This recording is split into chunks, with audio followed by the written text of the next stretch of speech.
Part C. Malaria is a serious disease that can be fatal. Malaria is spread to humans by infected mosquitoes. Scientists investigated the behaviour of mosquitoes to understand how the spread of malaria could be controlled. In Figure 2 shows the equipment the scientists used. So container, we've got two containers. Container A, infected mosquitoes with some socks at warm for the day, and container B, uninfected mosquitoes, again with socks at warm for the day.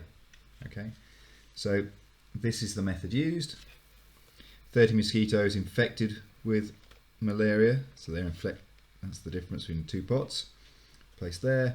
30 uninfected, placed here. The total numbers of mosquitoes landed on the socks was recorded. First question, name the dependent variable and suggest one control variable in the investigation. So the dependent variable, pardon me, what's the thing they're measuring?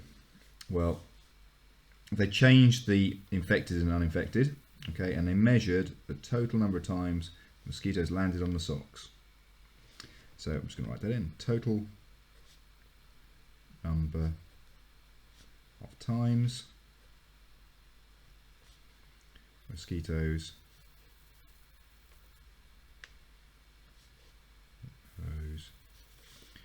landed on the socks.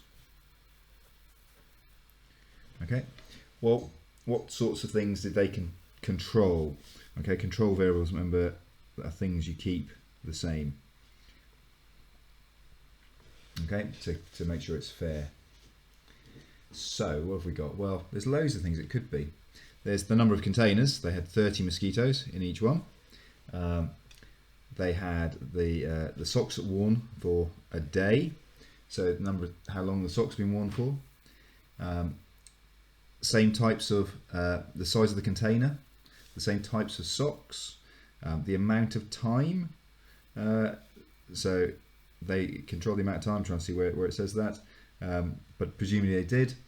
The species of mosquito, the age of mosquito, the temperature, time of day, how damp the socks are, all sorts. The easiest one here would be the number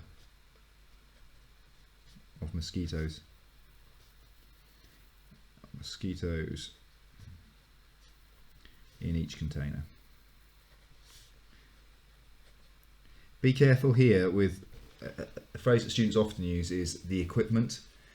It's too vague. You won't get a mark for that ever, really. When you're talking about the equipment, you've got to be specific. So the size of the container. Okay, it doesn't have to necessarily be the same container because it won't be, but the size of the container is important because that means how far away, the density of the mosquitoes in that container. Yeah, always avoid the equipment as a control variable. Part D. Infected mosquitoes landed on socks 3 times more often than uninfected mosquitoes. Explain how this information can be used to reduce the spread of malaria. It's worth 2 marks. So remember, it's an explain, so really we're going to describe something and then say why that's important.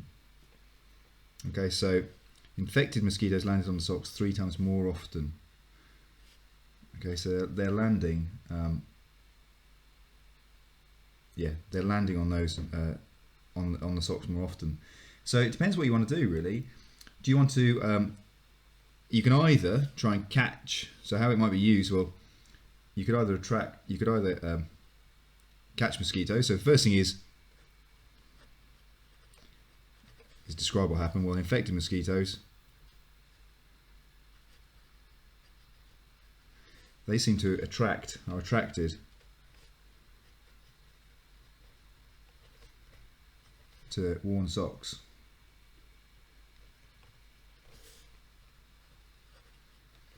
Okay, so they're attracted to worn socks. Well, we can either make sure you change your socks every day, and that would reduce the spread of malaria.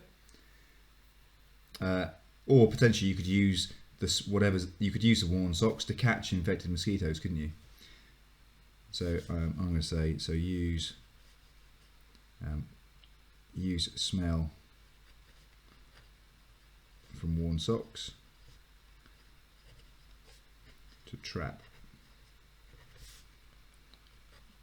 infected mosquitoes.